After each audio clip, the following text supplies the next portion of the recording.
Thanks for joining episode 9 of Your Body Advocate. Today we have guests Stacy and Markus Naugle. They are the owners of Your Vegan Family, and they're here to talk about eating for excellence. It's a great interview. Please enjoy it. Here we go. Let's take a deep breath to relax. Ready?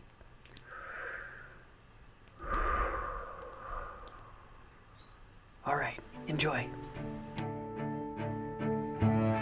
You're listening to Your Body Advocate, telling your body's side of the story. The podcast dedicated to supporting and improving your body-mind connection so you can live a pain-free, passion-filled life, dissolving one body tension at a time. Discover the healing properties of your own body language, and together let's explore ways to support and improve essential self-talk. Now, here's your host, Master of Encouragement and Body-Mind Life Coach, Ruth Cummings. Hello, you two. I am so excited to introduce two of my favorite people that have an incredible site called yourveganfamily.com. You guys have to go check this out. And I am going to read their bios to you right now. Stacy and Markus Naugle help excellence-driven people burn bright, not out. I love that. They are health consultants who utilize potent diet and lifestyle strategies to help you generate the energy, focus, and stamina needed to fuel sustainable success while nurturing your family and yourself. Love that. So we also talk about your 6 pillars of methodology. Do you want me to talk about that, or do you? Okay. So you guys, let's just jump right in. So my audience, we talk about being the advocate for your body. So I would love anything, and I mean, food is the body. So anything that you can tell us about how to be nice to our body with food. Well, I would start off by saying that, food is a very intimate process when we eat. We bring it into the body and it becomes who we are. And if we think of food that way, suddenly it's a different kind of relationship with what we eat. And so how we eat, what we choose to eat, those are ways that we can show love and appreciation, respect for our body, for the physical expression of who we are. Food's it's very emotional too. It's a very physical process, but it's a very emotional process. And so how we eat, when we eat, what we eat, who we eat with has all been influenced by the people that we've eaten with and the people that we've grown up feeding us. And the patterns that we have eating, no matter what our age is now, have been developed by every single day we've been eating that's come before us. And so I think oftentimes when people perhaps want to have a change within their being and they choose to experiment with diet as the methodology towards the change that they're desiring, you can run into lots of emotional energy, and it can be positive emotional energy. It could be negative emotional energy too, that influence how we eat, and understanding sort of where your eating patterns come from. And perhaps why as well are very good questions to be asking when you're thinking about changing your diet and changing your relationship with food such that you might have a more productive relationship overall with your physical body, your mental body, and your emotional body. So it's a highly emotional process too. And as someone who's eaten a plant-based diet for 27 years, I can tell you that 25 years ago, the conversation around how you eat and what you eat is very different, almost 30 years later, and dozens upon dozens of diets that have come out in the past 3 decades that, advocate all different types of things, some of them very radical as well, that some of them produce results, some of them don't, some of them produce, very short-term results, but have long-term effects that might not be desirable. And, we've learned a lot about food in our experimentation with it as a culture, certainly here within the United States, in the past 25 or 30 years. And so there's a wealth of knowledge out there too that can often be very confusing. So in addition to it being emotional and in addition to it being physical, there's an intellectual component to it as well that you might be searching for solutions in much the same way that we've all kind of become internet doctors, if you will, whenever we have some symptomatology or something that we're looking up.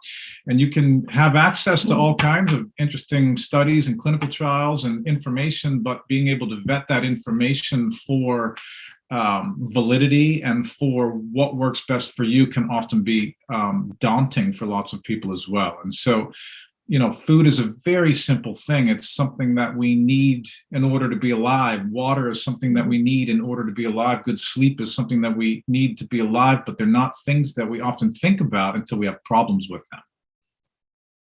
Wow, I love that. All of that. Yes, daunting is a great word for me.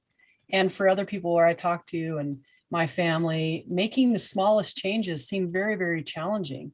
And, eating a plant-based diet seems so far-fetched for many people. If I mention anything like that, it's just like they glaze over. I eat meat and dairy, and I try to be cleaner, but it's challenging. And where would you say that a family like mine would start? I think that it's helpful to think not plant-based, but plant-focused. You are eating a lot of plants. If it's not meat or dairy, it's plants. Your bread is a plant. If you have rice with your food, it's a plant. You're having a barbecue and you're having burgers. Well, maybe you're barbecuing up some corn or some asparagus, so plants are already included. And I know that you work with a lot of athletes and, they don't just go, oh, I'm a couch potato. Now I'm a star tennis player. There's a process. And, you start with one thing, one new habit, one new skill, one new drill, and you build on that over time. So if you increase the amount of vegetables in your diet and say, okay, well, tonight at dinner, we're including, a side salad, where I know we don't usually do that, but let's have a side salad. Or, I'm doing a stir fry. Well, I'm going to throw, an extra cup of veggies in and take a little bit of the meat out. Or, getting on there and looking on the internet for some recipes that maybe some Indian recipes. There's a lot of vegetarian recipes in Indian food and Asian food too. And so experimenting and going, oh, what can we cook that's from another culture that might be kind of fun, that includes plant-based foods, vegetables, grains, fruits, nuts, seeds, beans that we all love, and build around that. So instead of taking some huge leap, you're taking little baby steps every day and trying some new things. It's a bit of an adventure. And I really agree with what you said, where it starts with your first meal or your next meal, or bite. It just starts with one meal and one bite. It doesn't have to be overnight. For some people, it certainly is, but we're all different, and we all require different things at different parts of our lives, whether we're growing babies, whether we're, younger or older, whether we're high performance athletes. We have different nutritional needs at different phases in our life, and all of our bodies are different as well. And so, a plant-based diet has been proven to be a life-sustaining, healthy diet. If you look at the blue zones that have been highly published for the people that are living the longest, most productive, healthy lives in the 5 places around the United States, and Japan and Costa Rica and California and Greece, those people are pretty much eating a 90% plant-based diet with small amounts of meat and seafood that are thrown in, that's focused on fiber, that's focused on exercise, that's focused on community as well, I would say too, and family oriented nature around creating life, but also around how you eat. And so, I think as quantum change is possible, we know that through science, but I think as human beings, we work better with small stepwise changes than we do with radical change. And I think that we can see that with a lot of the social issues that we have here in the United States and even worldwide right now.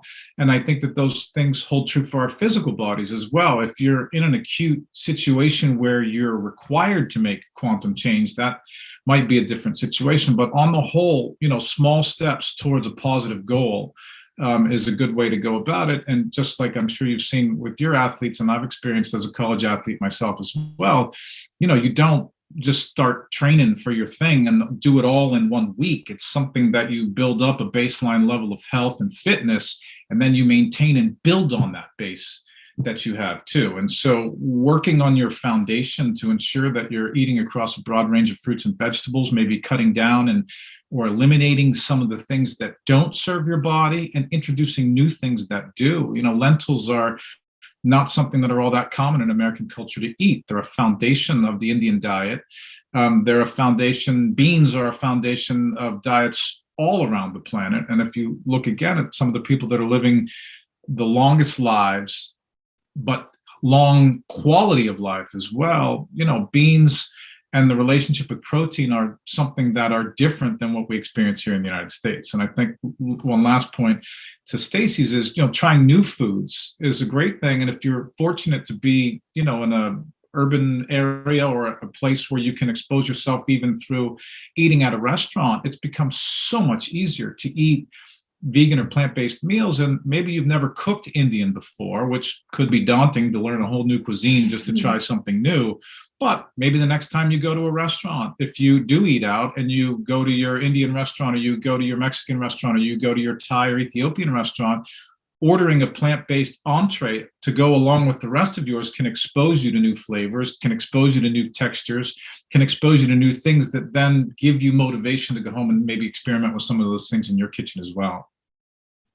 No, that's well said. I remember we had as a family, we went and had my daughter works at an Indian restaurant, by the way. So perfect. Lucky her. You yeah, too. yeah. And she brings it home at night, when she's in town, so, she's gone, but, and we're always like, we love the naan, and yeah, every time, whatever she brings home, we're just following her around, and she's batting us away.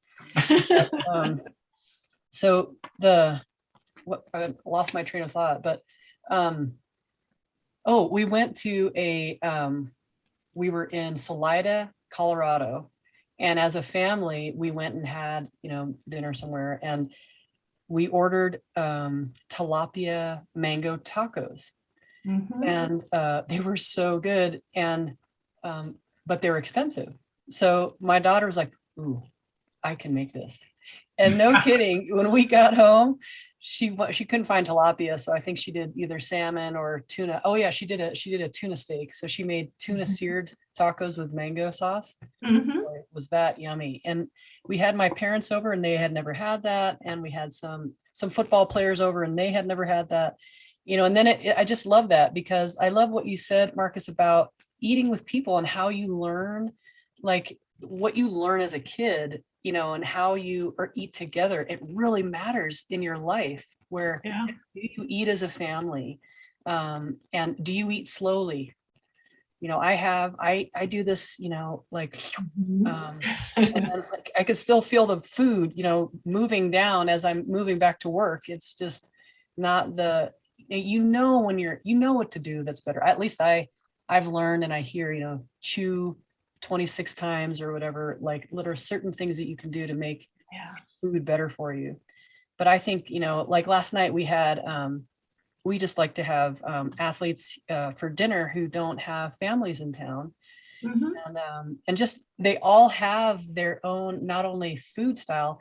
I remember Chad last night was saying, oh, I love red beans. And we hadn't had red beans. Mm-hmm. And then other people from other parts of the country are like, oh, I like, barbecue, but we use a white barbecue sauce. And, just learning from each other. And I love, and I have missed during COVID, just the communal food and communal eating. People aren't in our family. Of course, family, we can still do that. I think it's really important as a culture to keep us loving each other and understanding each other. And so you bring up a lot of good points, that food is so important, more than just what we're eating and what it does for our bodies. It's cultural, it's love, it's nurturance. And so I love what you're saying about beans and lentils. So tell me more about, what do lentils do? I don't know. I eat a lot of lentils just because we have a lot of Indian friends. I don't make lentils myself. I would love to learn. Yeah. But they just seem so good, right? So sorry, I'll stop talking. Ruth, I'll send you a great lentil soup recipe that's easy to make, that I think you'll love. Would love that. Well, lentils are in the same class as beans. They're a legume. And there are lots of different kinds of lentils. In the US, we usually see the green lentils or the orange lentils. Maybe black lentils at some stores. But if you get into Indian cuisine, there are a lot of different kinds. There's really cool names. Yeah, Like chana dal and mung beans. Yes. Those Those are lentils? Those are urad urad dal. Those are all different lentils, and they have similar nutrient profiles. But you get a lot of protein from the beans that you eat. So people think, oh, well, beans, I'll get some protein. But the other part that they don't think about, which maybe is the biggest superpower, is that they have heaps of fiber. And that's something that you don't get much of when you're eating an animal-based protein. You're not getting that fiber. And, a lot of people don't think very much about fiber, but fiber feeds the bacteria in our guts. And the bacteria in our digestive system is key to processing our food, extracting the nutrients so that it can get into our bloodstream and nourish our bodies. And a lot of people don't know, too, that there are 10 times the amount of bacterial cells in our body than human cells. We're mostly bacterial cells. I heard that somewhere, but I like to hear you say it again. Like that's very interesting and very cool. So tell me, like, we're having antibiotics. Does that do what I think it does? And like it really just, really hurts that whole system? Well, yes, absolutely. And some antibiotics can be more focused on a particular part of the body and not upset the digestive bacteria so much. But our digestive bacteria, it's not just that they extract nutrients from our food, but there's a direct communication from our gut to our brain and then out to the rest of our body and back to our gut. So you may have heard the term food mood. What people eat determines in part how they feel, because how things are digested and the bacteria that are present, that determines what our gut tells our brain. And our gut also makes a lot of the neurotransmitters like serotonin. Most of the serotonin, which is also called the happy hormone, is made in our gut. And so taking care of our gut in that way, taking care of the bacteria that live in our gut, affects our health more than anything. You wipe that out and health goes down. There's no way around it. The healthiest people in the world have a very diverse gut culture. And that's an interesting point that she makes, because they have looked at, isolated cultures that are not, cross-populating, cross-contaminating, if you will, cross-pollinating. That's what I'm looking for in any way, in different parts of the globe, to try to find what are key success factors within these individuals that we might be able to identify that could give us some insights into why they have lived as long as they've lived in such a healthy way. And the only thing that they can find, or the primary thing that they find, and there aren't too many others that they find, is that they share similar profiles in gut bacteria.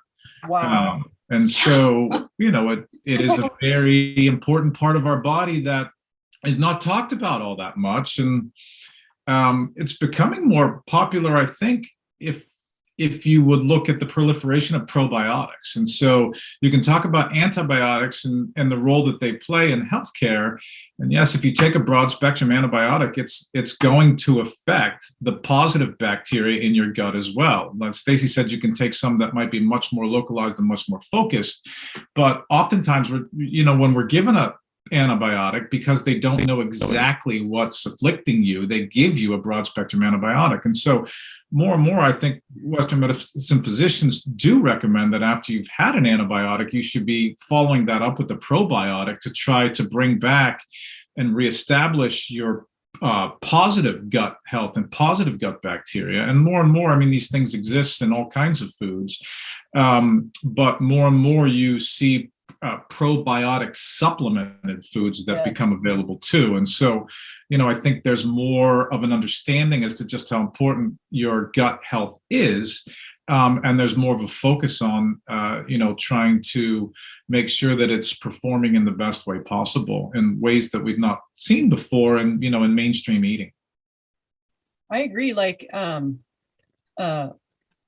my daughter actually, she listens to me, but it's interesting. The other day, she's almost 20, and she asked about probiotics, and I thought it was interesting because we do it naturally in our house if we have to take an antibiotic, we've done it their whole lives. But as in college, she was like, I need some probiotics, Mom. I read about it and my friends were telling me, and it was just so cute because it was like, okay, all right, you guys are starting to get it. Mm-hmm. And I wanted to tell you a little story about gut and brain. My father-in-law had dementia, and before he was slipping pretty fast, he would come and get colonics at my office. So my office offered colonics. And so he would come in and he would have a colonic. And so it was a regular weekly thing at that point because he had a lot of issues and the colonics were really helping. In that process of the days that he would forget where my office was. So I would walk outside and have to flag him down. He would go, rah! I would see him drive by and then he'd drive by again. And so I'd finally have to like wave him in, and he would have his colonic and he would come out. And another thing to mention is as he was walking in, he would call me the wrong name.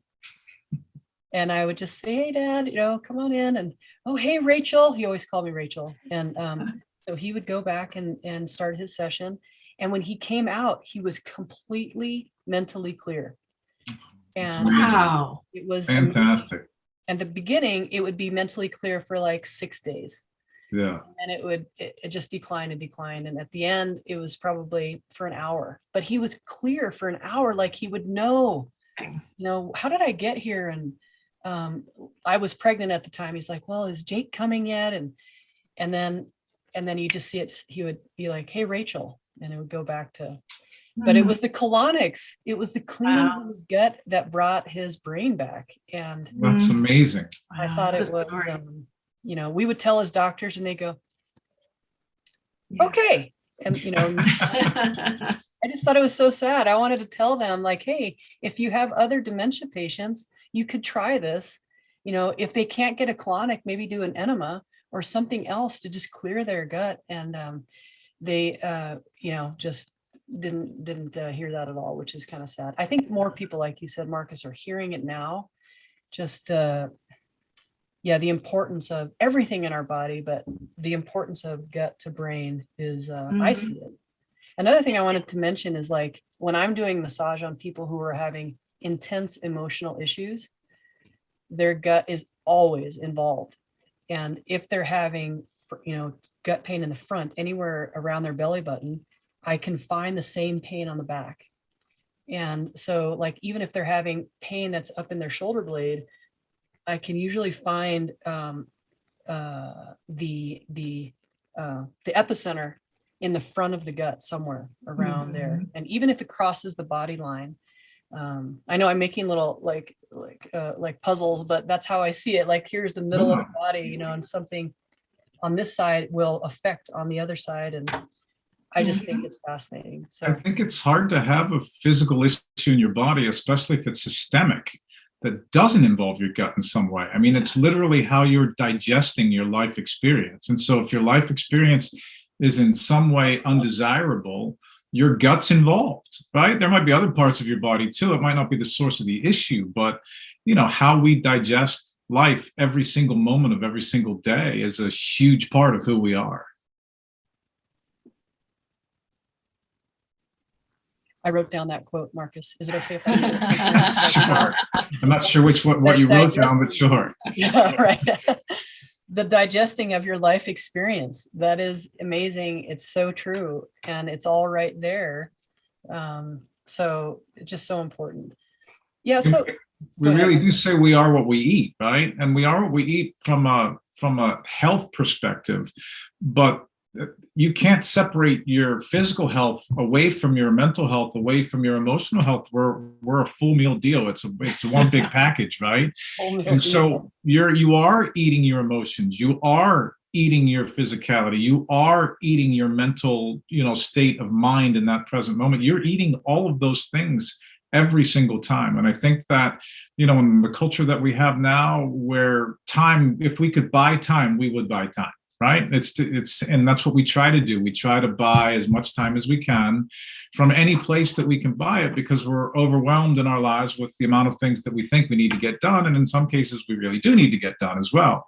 But I think if you look again at the last 2 or 3 decades, where we've taken time from is food and food preparation, whether we've gone to microwaves or whether we've gone to frozen food or whether we've gone to fast food.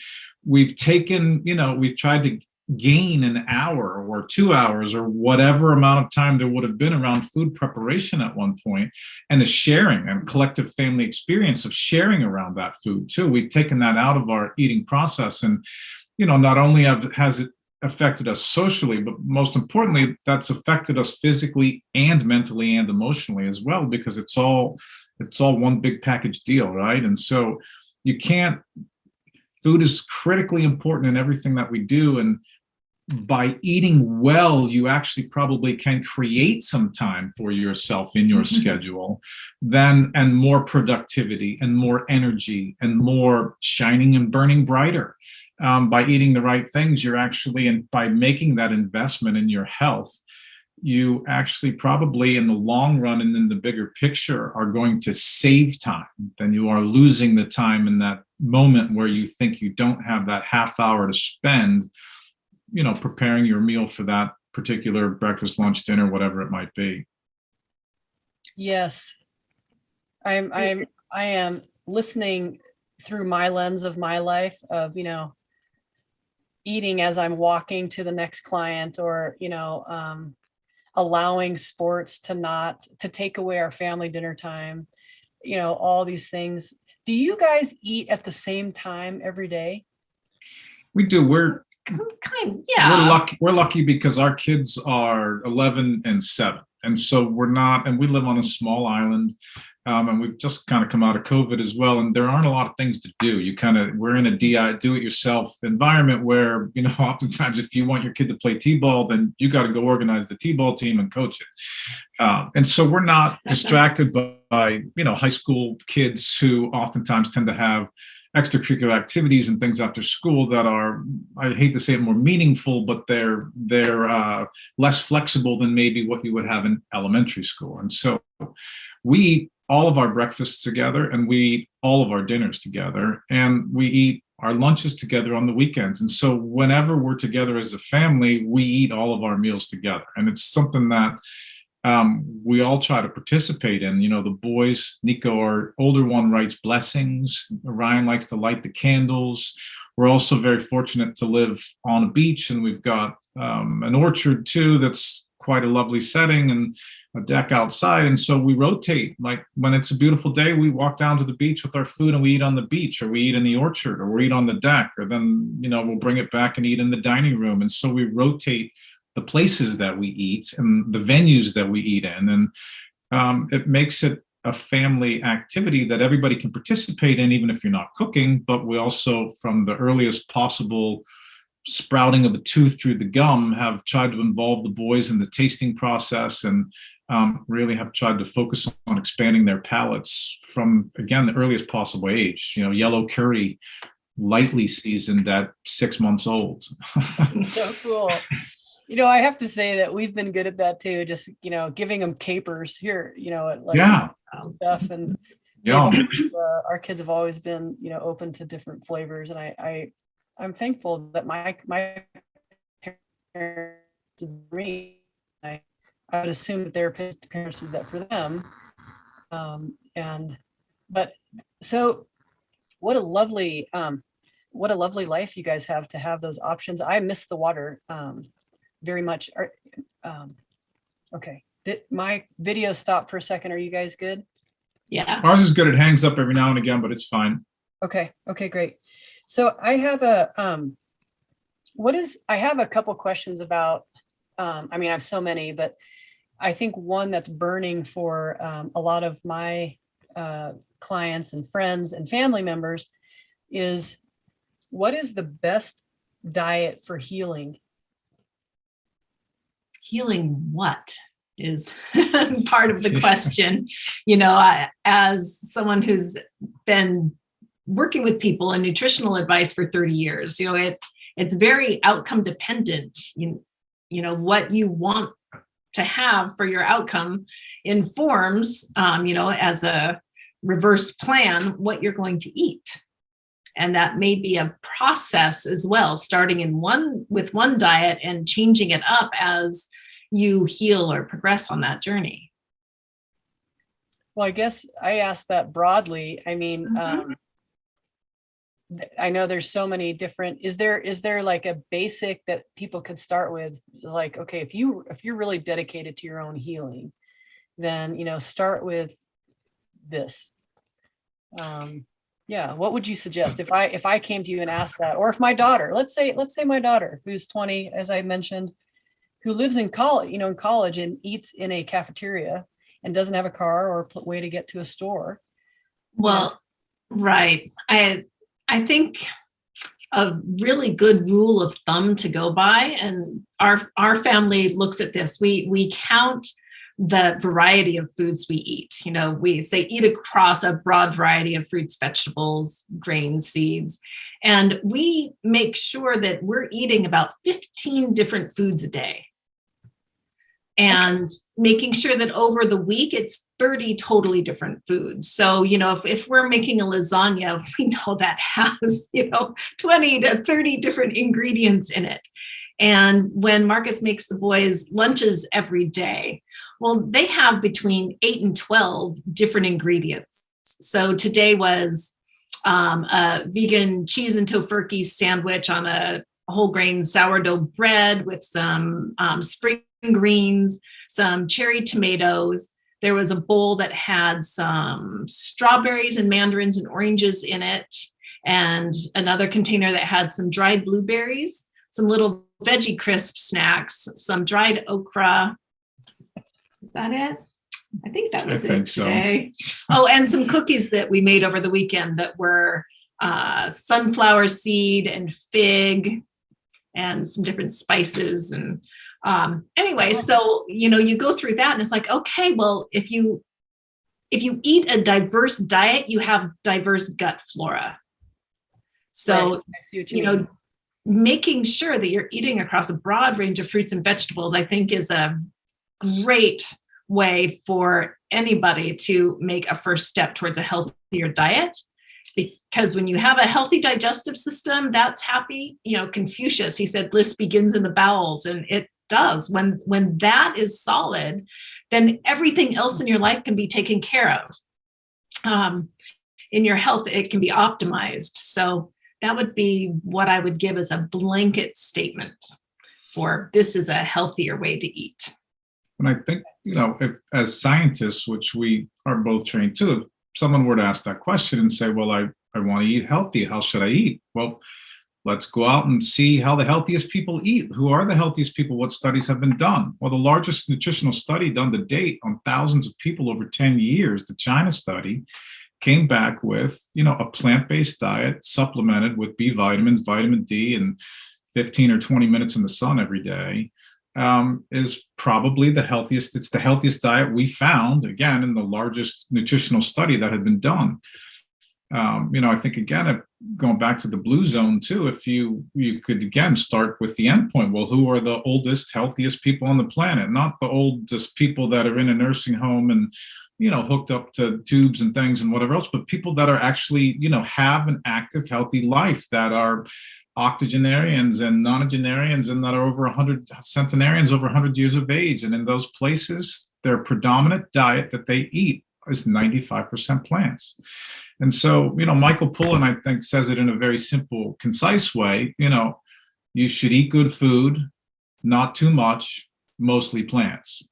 And I think that saying it in that way allows for space to eat some meat or eat some seafood or, indulge in some of those family recipes that grandma passed down to mom, that passed down to you, that everybody loves for Sunday dinner on a certain time or ritualistic celebration that your family has. Those are all fine. But I think on the whole, if you want positive change within your body, it's like being an athlete. If you want to get stronger, if you want to get more flexible, if you want to gain balance, you work on these things a little bit every day, time and time again. We're both certified yoga instructors, and I would always tell people in my yoga class, you are much better served to stay at home and do yoga for 15 or 20 minutes each day, three poses by yourself, than to come to my class once a week for an hour and a half. Because that repetition, that expectation of the body, that knowing that something good is coming for me, though that patterned response is really what trains the body up in a new way. And whether you're doing that at a physical level as an athlete, whether you're doing that at an emotional level or an intellectual level, all these things once again are tied together. And I think small incremental change is an easier way for most of us humans to go than radical quantum change overnight. And that's, again, if you have, like Stacy said, it would really depend on, well, what are you eating for? Are you trying to solve a problem? Most people only think about changing their diet if they want to lose weight. That's probably the number one reason that people change their diet, is to lose weight. Well, and then the second one, which is probably not too far back, would be to try to solve a healthcare problem. Well, you don't need to be overweight, and you don't need to have a healthcare issue to eat a more optimal diet for yourself. Yes, that I agree. So here's something real specific then. What if somebody, if I'm working with a client, let's say, who is having gut pain and has just lost a loved one 2 months ago?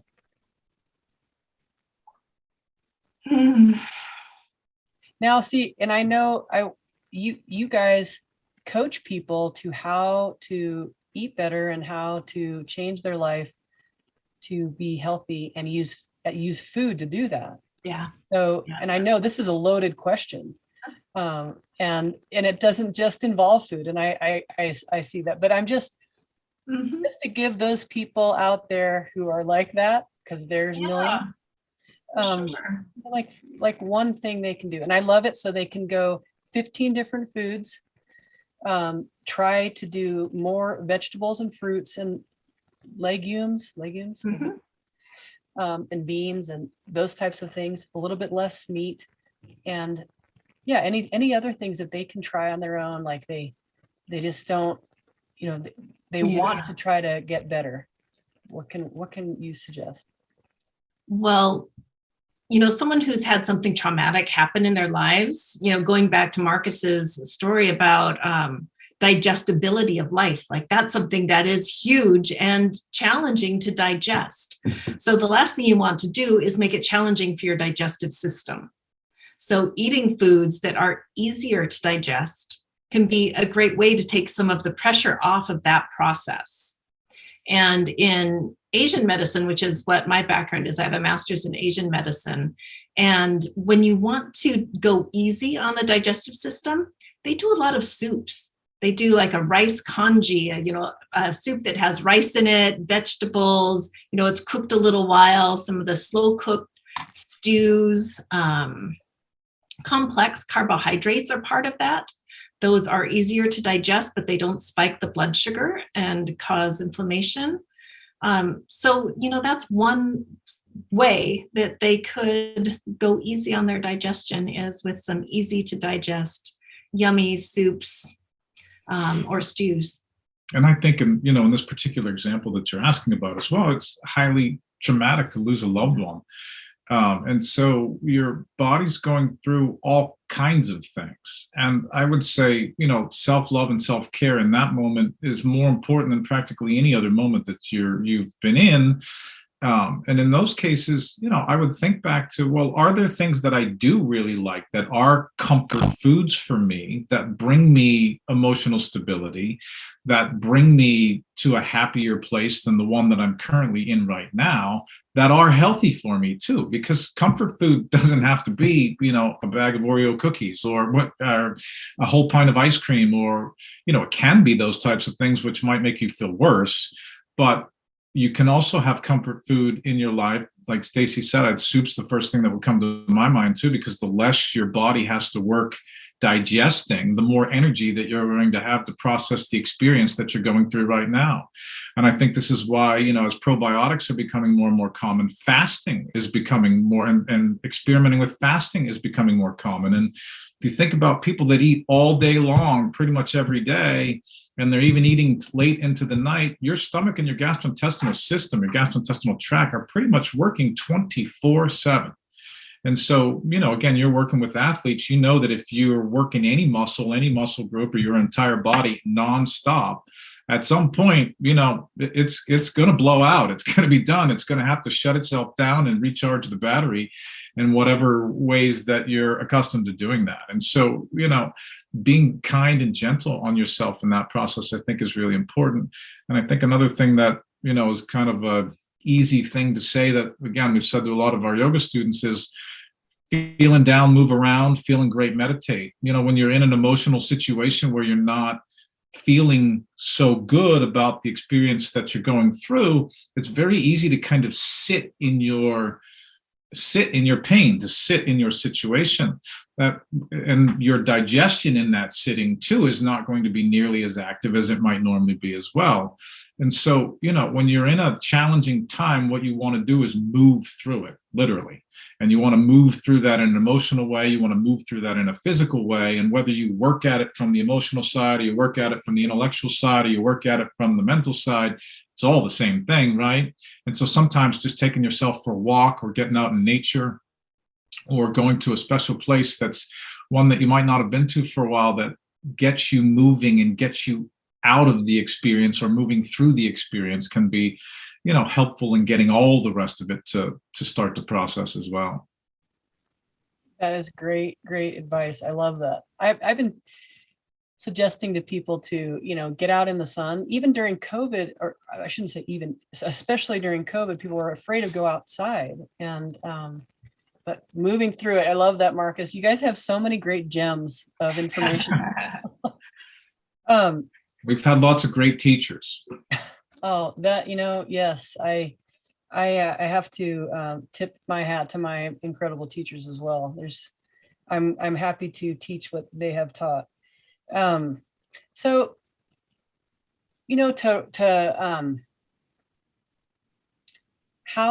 how does a person or a family start working with you guys? Well, we do have our website that is yourveganfamily.com, and there are some different options on there. It's, a great way to start working with us is to do a 5-day challenge that we have that supports you and encourages you to eat a variety of foods. And it's full of some recipes that families can try, and some information for picky eaters, how to start to expand your palate, whether it's your children or your spouse or you, some ways to experiment and get some other foods in there without taking a huge leap. So that 5-day challenge is full of information. So that's a great way to start. Okay, great. And yeah, you can leave that link for people if you want. Oh, for sure. I will leave out your links. Any other links that you wanted. Are you guys launching anything right now? We are launching our Burn Bright, Not Out program, and that will be coming out in early summer. And that's a 6-week program that is a health acceleration program. And it's geared for busy people that, you don't have time to go, to a chef's school and learn how to cook Indian food and, go to a nutrition school and figure all of that out. So it's designed to give bite-sized tips that people can integrate into what they're already doing, so that they don't have to take an hour out a day to learn and try something new, but little things that they can do to make their meals healthier, tips that they can do to save time. So that is coming out soon. Well, I love that. I can't wait to, I will definitely push this out and help you.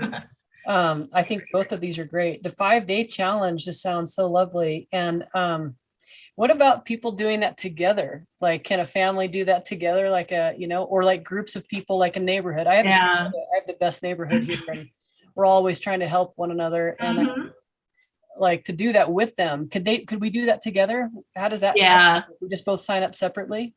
It's actually geared towards families. Okay. So that, it takes into consideration, recipes that are family friendly. And so, yeah, absolutely. Everybody can sign up for it. And if they all sign up on the same day, you'll be on the same, cycle for emails and support. And that can be helpful too. Oh, that's great. I love talking to you guys. I'm learning so much. And I think that it's just so important to get this information out to people who are trying to get better and trying to live healthier lives. Yeah. As we finish up in our last few minutes, is there anything else that you'd like to share that would be helpful? Well, I'd like to address how some athletes or really physically active people are concerned that if they eat a more plant-focused diet, they're not going to have the energy or the protein that they think that they need to have a high performance in their sports. And, if you do a Google search online, there are so many Olympic athletes who use a plant-focused diet. The strongest man in the world, tennis gold medalists, the Serena sisters, they eat a plant-focused diet. The whole Tennessee Titans defense 2 years ago went on a vegan diet, and they had some of the best statistics of their football team had ever had. Wow, that's awesome. And I didn't know that. I wonder if there's a link on that, right? We could maybe add that. I might add that. Google the Tennessee Titans, yeah. It was a number of years ago now. It was most of their defense, and they had a great year.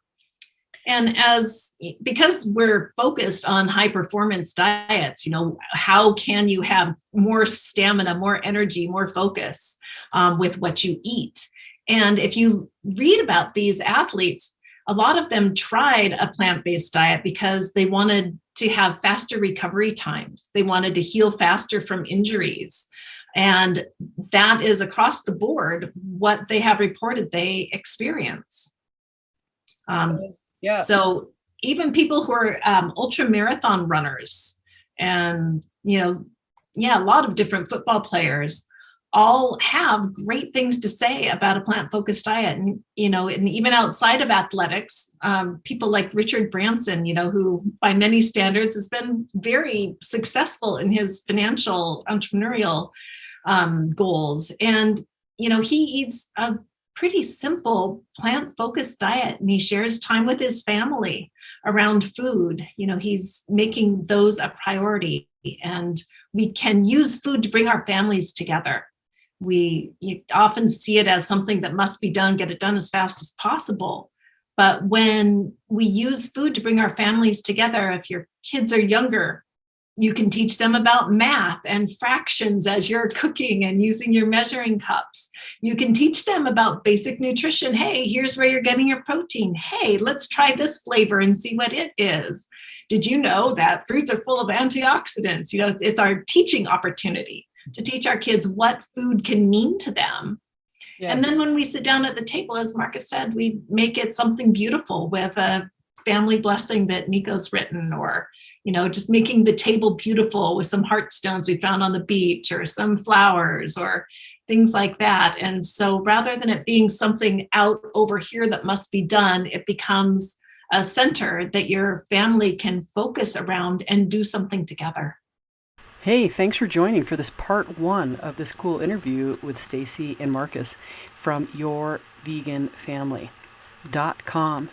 And we will have part 2 next week.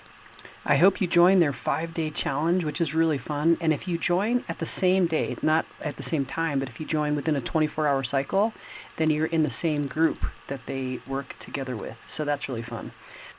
Thanks so much for being here, and I will see you next time. Bye-bye. Thank you for listening to Your Body Advocate with Ruth Cummings. We're so glad you've joined us today and truly believe you can live a pain-free, passion-filled life. To connect with Ruth, work with Ruth, or to grab your free ebook, go to ruthcummings.com. We'd love to hear from you. Don't forget to rate, review, and subscribe so you don't miss our next episode. Until next time, friends, be open, include the unincluded, think outside the box, and spread love and kindness one smile at a time.